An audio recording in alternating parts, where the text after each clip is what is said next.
देश में सवालों का वोट लेना चाहती है।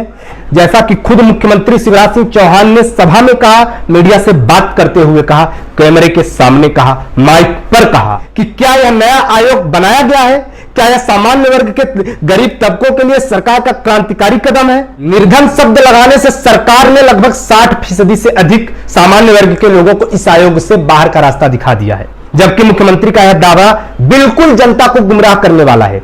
हालांकि एक सत्य यह भी कि ऐसा कोई भी आयोग बनाने वाला मध्य प्रदेश देश का पहला राज्य है। जाति, धर्म, संप्रदाय और राजनीति कुछ इसी के इर्द गिर्द घूमती है देश की सियासत। कहने को तो देश धर्मनिरपेक्ष ही नहीं बल्कि पंथ निरपेक्ष है, लेकिन हकीकत यह है कि बिना किसी जातिगत आधार के देश में सियासत की गाड़ी के चक्के नहीं घूमती। देश में सक्रिय प्रत्येक राजनीतिक पार्टियां विकास के एजेंडे की बात तो करती हैं, खुद को जातिगत राजनीति से दूर रखने की बात कहती हैं, लेकिन अकाट्य सत्य यह कि दलगत राजनीतिक पदों से लेकर चुनावी टिकट के बंटवारे तक, जन कल्याणकारी नीतियों से लेकर मंत्रालय के बंटवारे तक योग्यता का आधार सिर्फ और सिर्फ जाति होती है। जातिगत समीकरण साधना ही राजनीतिक पार्टियों का कोर एजेंडा होता है। मध्य प्रदेश, जहां कुछ सीटों पर हाल ही में उपचुनाव होने हैं, 2023 में विधानसभा के चुनाव होने हैं, यहां भी वर्तमान में मुख्य मुद्दा ओबीसी का 27% आरक्षण और सामान्य वर्ग आयोग है। इन मुद्दों के पीछे छूट जाते हैं जनता के वास्तविक मुद्दे। भाजपा से लेकर कांग्रेस तक जातिगत समीकरण को साधने के लिए मध्य प्रदेश में बैलेंस खेल रही है। अब बात मुद्दे की, सामान्य वर्ग आयोग हकीकत या छलावा। पहले आपको संक्षिप्त में पूरा घटनाक्रम बताते हैं, फिर मामले की सच्चाई से आपको रूबरू कराएंगे। 11 सितंबर 2021 मध्य प्रदेश में सामान्य निर्धन वर्ग कल्याण आयोग का अध्यक्ष शिव कुमार चौबे को बनाया जाता है।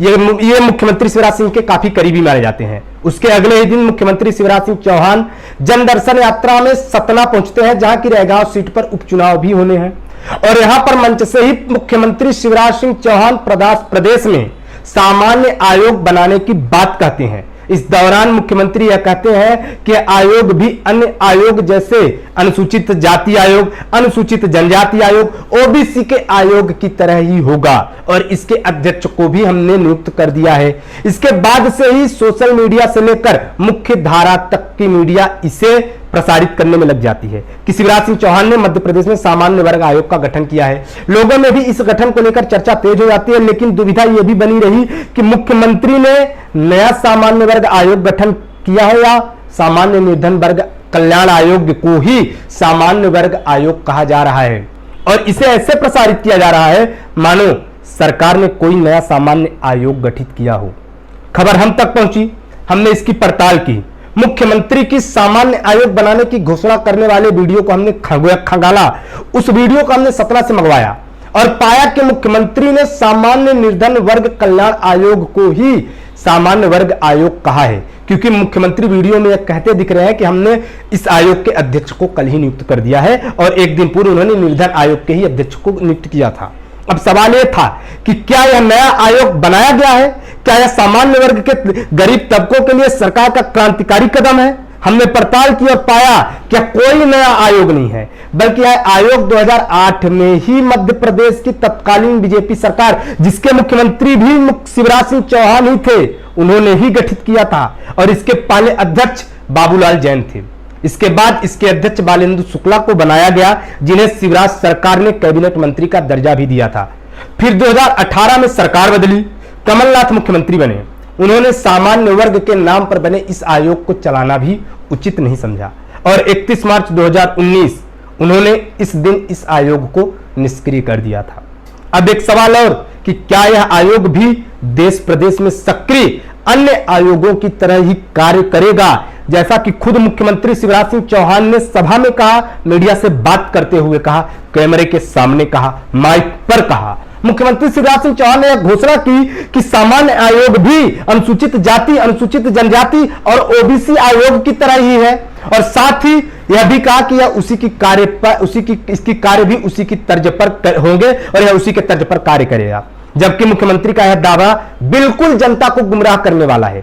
देश प्रदेश में गठित अन्य आयोगों की जहां संवैधानिक मान्यता है, तो वहीं निर्धन आयोग के लिए गठित इस आयोग की कोई भी संवैधानिक मान्यता नहीं है। एक बार अगर मान भी लिया जाए कि यह आयोग राज्य स्तर पर वही कार्य करेगा जो अन्य आयोगों का होगा, तो भी यह महज एक भ्रम मालूम पड़ता है, क्योंकि न तो इस आयोग की कोई ऑफिशियल वेबसाइट का पता है और न ही फंड का। साथ ही इस आयोग के अंतर्गत संचालित होने वाली योजनाओं और उनकी पात्रताएं भी अन्य आयोगों की तुलना में बेहद सीमित है। यह आयोग विभिन्न प्रकार की छात्रवृत्ति योजनाएं जैसे Swami Vivekananda pre matric post matric छात्रवृत्ति योजना, सुदामा छात्रवृत्ति योजना, एपीजे अब्दुल कलाम मेधावी छात्र प्रोत्साहन योजना, वीरांगना रानी लक्ष्मीबाई साइकिल वितरण योजना संचालित करता है। लेकिन इन छात्रवृत्ति की पात्रता आय केवल 1 लाख वार्षिक है, जो पहले 54,000 वार्षिक थी। मतलब जिस परिवार की 1 लाख रुपए सालाना या उससे कम आय है, वही इन योजनाओं के पात्र हैं। निर्धन शब्द लगाने से सरकार ने लगभग 60% से अधिक सामान्य वर्ग के लोगों को इस आयोग से बाहर का रास्ता दिखा दिया है, जबकि सामान्य वर्ग की ओर से लगातार सवर्ण आयोग की मांग की जा रही है, न कि किसी निर्धन या बीपीएल आयोग की। सामान्य वर्ग के लोग इस आयोग के माध्यम से अपनी समस्याएं हल कराने के लिए एक रास्ता खोज रहे हैं, जबकि सरकार द्वारा दिया गया आयोग गरीबी हटाओ योजनाओं के तौर पर लाया गया लगता है। हालांकि एक सत्य यह भी कि ऐसा कोई भी आयोग बनाने वाला मध्य प्रदेश देश का पहला राज्य है। लेकिन सवाल अभी भी कई, चुनौतियां अभी भी कई कि क्या यह केवल सरकार का राजनीतिक प्रोपोगेंडा है? क्या सरकार द्वारा उठाया गया कदम केवल पॉलिटिकली बेनिफिट के लिए है? क्या सरकार इस कदम के माध्यम से प्रदेश में देश में सवर्णों का वोट लेना चाहती है, या इससे सवर्णों का सामान्य वर्ग के गरीबों का कुछ फायदा भी है? फिलहाल तो ऐसा नहीं जान पड़ता। इसके कोई भी सकारात्मक कदम, कोई भी सकारात्मक रिजल्ट नहीं दिखाई देते। भविष्य में क्या होगा, यह अभी भी भविष्य के गर्भ में ही है। देखने वाली बात होगी कि शिवराज सिंह चौहान जी, मध्य प्रदेश की सरकार इसमें जो जरूरी नियम बदलाव करने चाहिए उनको करते हैं या पूर्व रूप में ही इसको लागू करते हैं।